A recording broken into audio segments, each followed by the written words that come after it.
ஒரு பொண்ணு பயங்கரமான டாக்ஸிக் ரிலேஷன்ஷிப்ல இருந்து வெளியே வர நினைச்சா அவளுக்கு என்ன நடக்கும்? நான் பெங்களூர்ல வேலை செஞ்சுட்டு இருக்கும்போது என்னோட ஃப்ரெண்டு ஒருத்தி ஒரு பயங்கரமான டாக்ஸிக் ரிலேஷன்ஷிப்ல இருந்தா. அவ லவ் பண்ற பையன் எந்த அளவுக்கு டாக்ஸிக்னா, இந்த அம்மா எப்பெல்லாம் வெளியே போறாங்களோ அப்பெல்லாம் அவங்க என்ன ட்ரெஸ் போட்டிருக்காங்கன்ட்டு அவனுக்கு போட்டோ எடுத்து அனுப்பணும். சார் அப்ரூவ் கொடுத்தா மட்டும்தான் அந்த அம்மா வெளியவே போக முடியும். ஒருவேளை அந்த ட்ரெஸ் நல்லா இல்ல, வேற ட்ரெஸ் போட்டுக்கும் அவர் சொன்னார்னா இந்த அம்மா வேற ட்ரெஸ் மாத்திட்டு தான் வெளியே போகணும். இந்த விஷயம் வெறும் ஃப்ரெண்ட்ஸ் கூட வெளியே போகும்போது மட்டும் இல்ல, அந்த பொண்ணு தனியா போனாலும் இல்ல ஃபேமிலி ஃபங்க்ஷனுக்கு போனாலும் இல்ல ஃப்ரெண்ட்ஸ் கூட போனாலும் யார் கூட போனாலும் அந்த பொண்ணு போறதுக்கு முன்னாடி அவ போட்டுக்கிற ட்ரெஸ் போட்டோ எடுத்து அவனுக்கு அனுப்பி வைக்கணும். அவர் ஓகே சொன்னா மட்டும்தான் வெளியே போகணும். நிறைய தடவை அந்த பையன் அந்த பொண்ணுக்கு திடீர்னு கால் பண்ணி அந்த பொண்ணு இப்ப எங்க இருக்காலோ அந்த லைவ் லொகேஷன் அனுப்ப சொல்லுவான். அது மட்டும் இல்லாம எவ்ரி நைட் அந்த பொண்ணோட கால் history, WhatsApp history, Google Pay history எல்லாத்தையுமே அவனுக்கு போட்டோ ஸ்கிரீன்ஷாட் எடுத்து அனுப்பணும். அண்ட் ஒரு நாள் இவங்க ரெண்டு பேரும் ஏதோ சண்டை போட்டுருக்காங்க. அந்த கோவத்துல அந்த பொண்ணு அவளோட கால் ஹிஸ்டரியில அனுப்ப முடியாதுன்னு சொல்லிட்டு போனை வச்சுட்டா. அதனால அந்த பையன் அந்த பொண்ணு வீட்டுக்கே வந்து அவளை வெளியே வர சொல்லி அவளை பலார்னு அடிச்சுட்டு அங்கிருந்து போயிருக்கான். இந்த அளவுக்கு பயங்கரமான ஒரு டாக்ஸிக் ரிலேஷன்ஷிப்ல என்னோட ஃப்ரெண்ட் இருந்திருக்கா. இதெல்லாமே அவங்க கிட்ட சொல்லும் போது நான் அவளுக்கு கொடுக்குற ஒரு அட்வைஸ் என்னன்னா,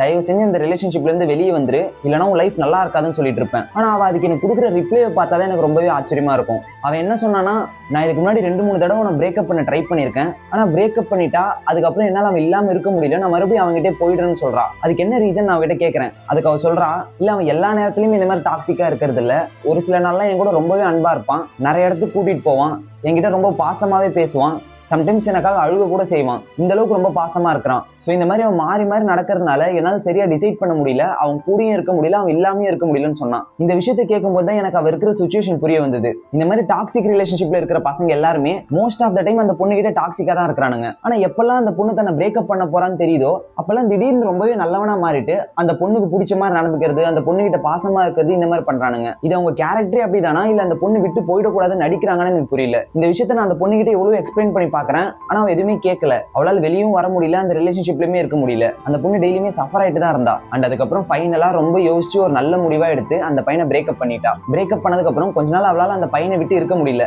நிறைய நேரம் அழுவா, நிறைய நேரம் கிட்ட புலம்புவா, ரொம்ப டிப்ரெஷன்ல இருந்தா. ஆனா அதுக்கப்புறம் சில மாசம் கழிச்சு இப்ப அந்த பொண்ணு ரொம்பவே சந்தோஷமா பெங்களூர்ல வேலை செஞ்சுட்டு இருக்கா. அந்த பையனை பிரேக்கப் பண்ணிட்டு அந்த பிரேக்கப் ஃபேஸ்ல அவ ரொம்பவே சஃபர் ஆனா. ஆனா அவ லைஃப்ல எடுத்த ஒரு ரொம்பவே நல்ல டிசிஷன் என்னன்னா அந்த பையனை பிரேக்கப் பண்ணதுதான். ஏன்னா அப்படி ஒரு டாக்ஸிக்கான ரிலேஷன்ஷிப்ல இருந்து வெளியே வந்ததுனால இப்போ அவளோட லைஃப்ல அவ ரொம்பவே சந்தோஷமா இருக்கா. ஸோ நீங்களோ இல்லை உங்களோட ஃப்ரெண்ட்ஸோ இந்த மாதிரி ரொம்பவே டாக்ஸிக்கான ஒரு ரிலேஷன்ஷிப்ல ஒரு பையன்கிட்டயோ இல்லை ஒரு பொண்ணுகிட்டயோ மாட்டிட்டு இருக்கீங்கன்னா பிரேக்கப் பண்றது கொஞ்சம் கஷ்டமா தான் இருக்கும். ஆனால் ஒன்ஸ் நீங்க அந்த டாக்ஸிக் ரிலேஷன்ஷிப்ல இருந்து வெளியே வந்துட்டீங்கன்னா அதுக்கப்புறம் உங்களுக்கு ஒரு பியூட்டிஃபுல்லான லைஃபே இருக்கு. அண்ட் அது உங்களோட லைஃப் தான். ஸோ தைரியமா ஒரு ஸ்டெப் எடுத்து வைங்க. அண்ட் உங்க ஃப்ரெண்ட்ஸ் யாராவது இந்த மாதிரி கஷ்டப்பட்டு இருந்தாங்கன்னா அவங்களுக்கு இந்த வீடியோ ஷேர் பண்ணுங்க. அண்ட் இந்த மாதிரி டாக்ஸிக் ரிலேஷன்ஷிப் பத்தி உங்களோட ஒப்பீனியனும் கமெண்ட் பண்ணிடுங்க. தேங்க்யூ.